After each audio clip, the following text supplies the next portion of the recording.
Are you ready now to apologize to the Purple Oh, Rockets? Man. Oh, man.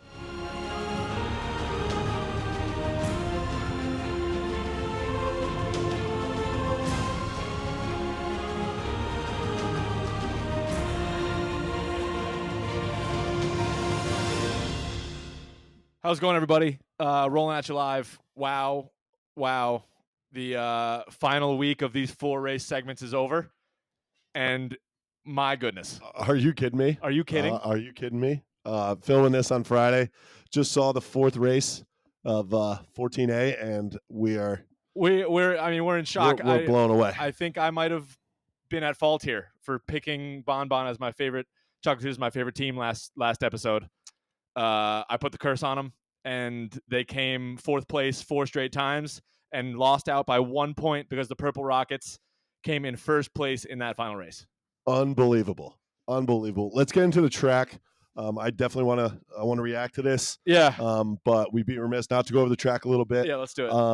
We're not going to get into too much detail because we're only analyzing 4 races here. Yeah. We got to we'll talk about everything here. The track. We're excited. Yeah, just saw the race. Let's go over this track. Okay, let's do it. We both said it earlier in the week. We love the track. Bell Carousel was in it this week, but tell me about what you said about that Bell Carousel. A little different. Yeah, it so was used differently this week. It was kind of like what we saw with 13A and B, the battering ram. So the Bell Carousel did trip, but it's just the impact it has when there's so few racers in the field. You know what I mean? See, I thought it had some impact. I thought it was actually beneficial, though. Yeah, you're right. You're right. It almost blasted the racers forward. It did. Which was, I always think about my Limers a couple weeks ago where they got dominated. They're winning the race the whole time. They get sent back. It seemed like this was more of a slingshot effect. The track was set up in a way where, so the Bell Carousel, if you're on the left side of its rotation, it'll hit you forward. If you're on the right side of its rotation, it'll hit you backwards. The track was set up in a way where the racers basically approached the Bell Carousel all on the left side. So if they did get impacted by it, it only shot them forward.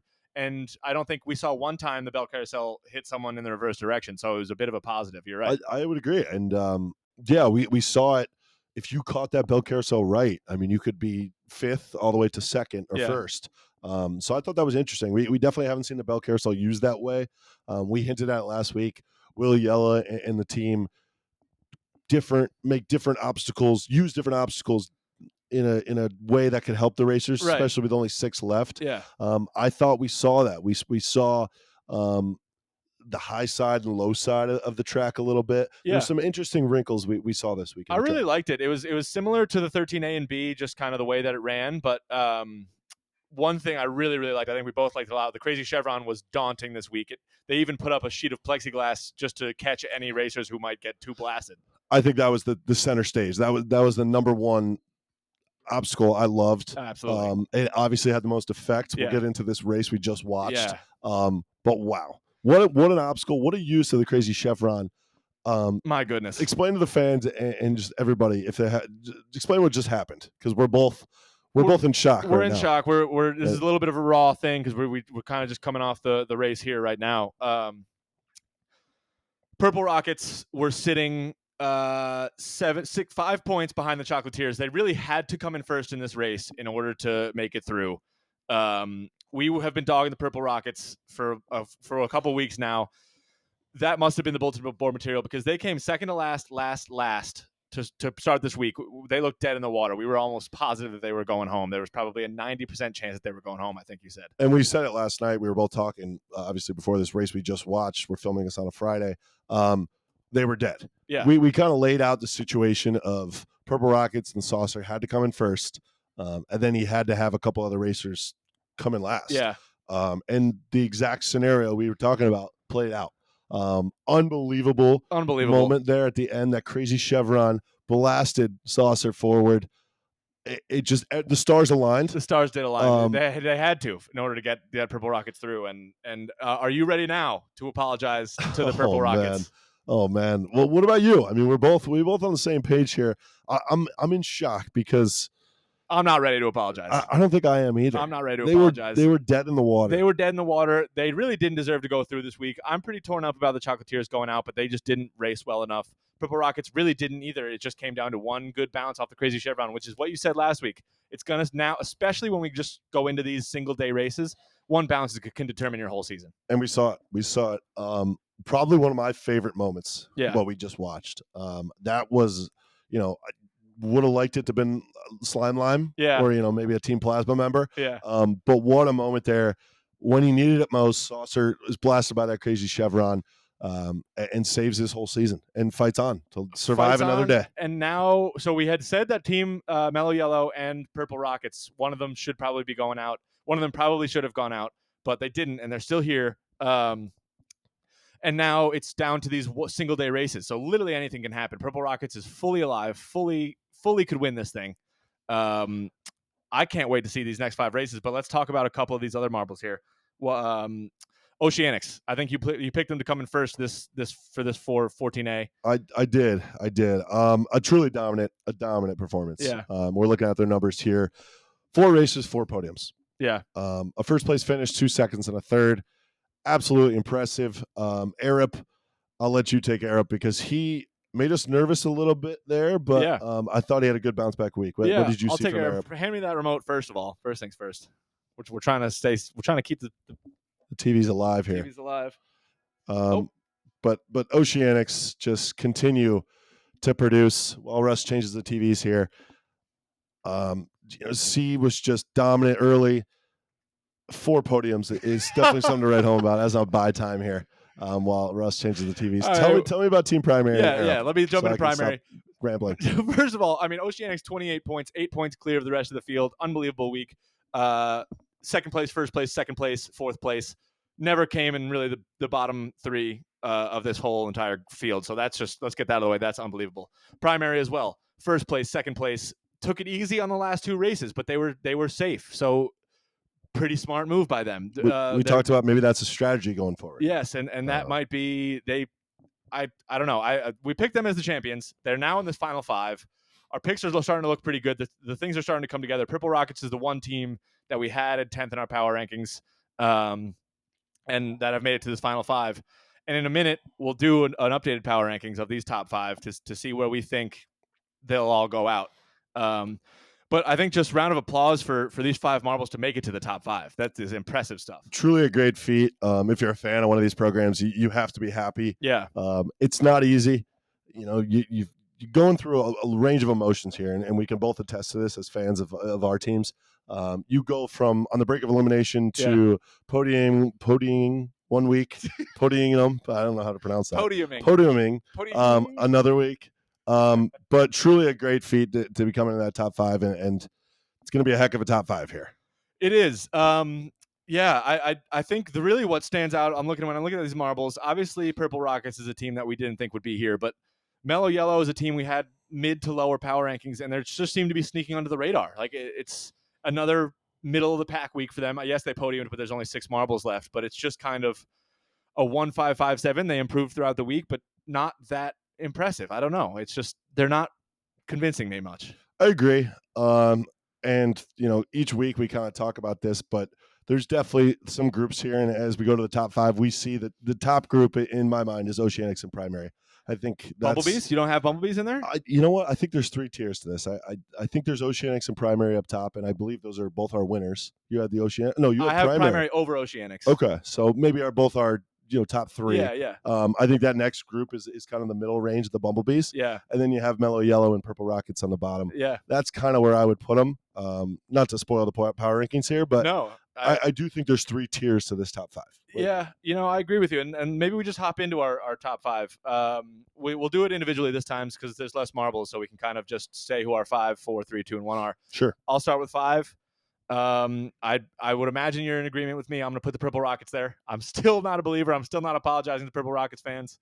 But, I'm keeping them at 5. Absolutely not. They would be my 5 as well. Yep. No belief there. Yeah, no belief. Little luck. A lot of luck with the Crazy Chevron. I just, when you're coming up against these elite marbles, which you just said, it's going to be a tough battle. Tough battle. 4, what do you got? We both picked it last week. It's got to be Mellow Yellow for me. Yeah. Yellow, impressive. Yeah. I didn't think he would be 3rd. But I think he's at the bottom of the pack, and he's in that 3rd tier. I don't see a world that Yella is in the top 3. I Yeah. think he slots in at the 4 spot. Again, these are going to be tough. We might get a lot of flack for these because since it's the final 5, one bounce can send you to the championship. Absolutely. So, but if we're talking about talent, we're talking about the way these racers have raced throughout this entire event.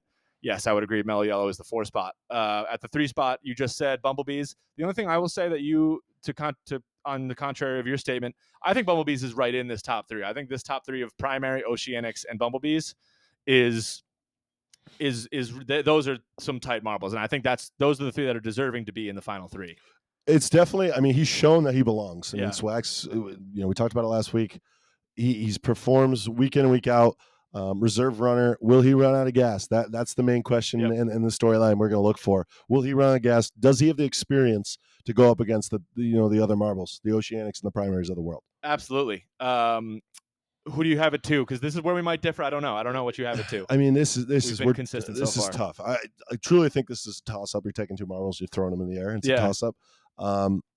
Just judging on the way we've seen these racers perform over the last 4 or 5 weeks, I have to put Primary at 2 and the Oceanics at 1. I'm with you. It's just I cannot bet against C. I cannot think that C is going to come anywhere but first. How disgusted will you be if he does? I'm not going to be happy about it at all. No, I'm truly not. And it really pains me to say he's in that 1 spot in our power ranking.